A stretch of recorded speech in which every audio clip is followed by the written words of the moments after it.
I am doing my best to try and help y'all break free from the cycle of looking for someone else's arbitrary way of eating.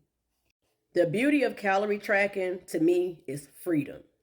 People have asked me on numerous occasions, how many ounces of chicken should I be eating? Let me explain to y'all how calorie tracking works, okay? Unless you're bodybuilding or prepping for a bodybuilding show or something like that, let me explain to you how this works. Let's say that you're in a 1500 calorie deficit. 1500 is your number. Treat your calories like money. Don't be looking at your best friend or some fitness influencer and like, oh, they eat 3 ounces of chicken and, XX amount of broccoli or XX amount of rice. And in fact, when you read the package of a food label, it gives recommended portion sizes. That's all that it is, recommended. But based on your goals, your needs may vary. And I don't use ounces when I weigh my food. I use grams for food and milliliters for liquids.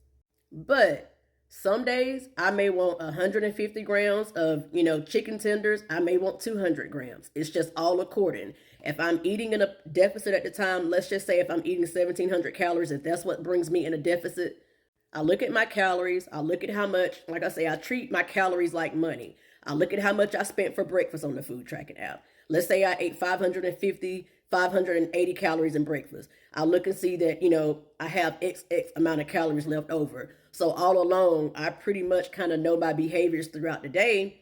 Unless, well, of course, I'm not perfect. Sometimes I have a slip up. I may have, ate pretty good throughout the day. My husband may want to go to dinner later on, and I just chalk that up as a bad day. It doesn't happen often, but I'm human and it does happen. But for the most part, like I said, I've been doing it so long that I pretty much know. But every day is not the same for me. Sometimes it's like around about the same ballpark figure if I'm eating lean ground turkey. Sometimes I'll, eat 180 grams. Sometimes I may just eat 120 grams.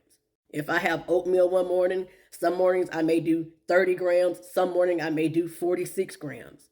The only wrong thing to do is not staying in your deficit, not meeting your protein goal. But you can always fix that by looking over your food log, seeing how you went over, the changes that you could have made, and the next day just try to do better. That's why it's important to log your food. I'm going to give you an example, and it took me a long time to realize this. When I first started tracking calories, my husband would bake up, chicken legs. I would eat 3, sometimes 4. I'm greedy. But then I would look and I'm like, oh my goodness, like I could have done so much better than this.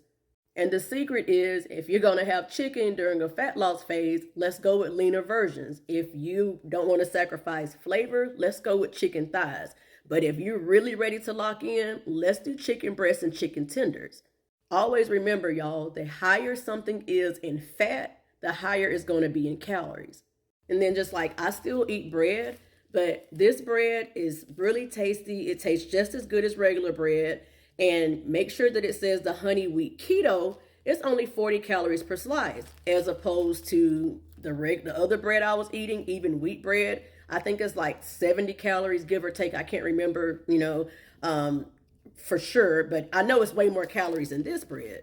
And another thing, egg whites and whole eggs. Y'all noticed this morning if you saw me post my breakfast, I had one whole egg. I used to eat a lot of whole eggs, and I love eggs, and sometimes I will have more than one egg. But honestly, egg whites are way less calories, and you get more protein. The goal is to keep your calories low and your protein number high. Like I always say, there's a reason that you see bodybuilders eating, lean chicken, lean ground beef, turkey, water vegetables like broccoli or vegetables like asparagus, Brussels sprouts. I'm not saying that bananas and apples are bad, but there is a such thing as higher calorie fruits. So you see them, eating a lot of berries, blueberries, strawberries, raspberries, pineapples. Carbs are not bad for you, but bananas are high carb. It's a high calorie fruit. I eat bananas, but these are just some examples. And these are all things that you will learn along the way if you continue to do your own research, pay attention to people that's done it, that's doing it, that's had amazing results, and that they are, able to sustain, that they're keeping their results. But the harsh reality is a lot of this stuff is just trial and error, plug and play. There is no set number for no one person to have 3 ounces of chicken or 6 ounces of chicken and this and that amount. It's just not set numbers.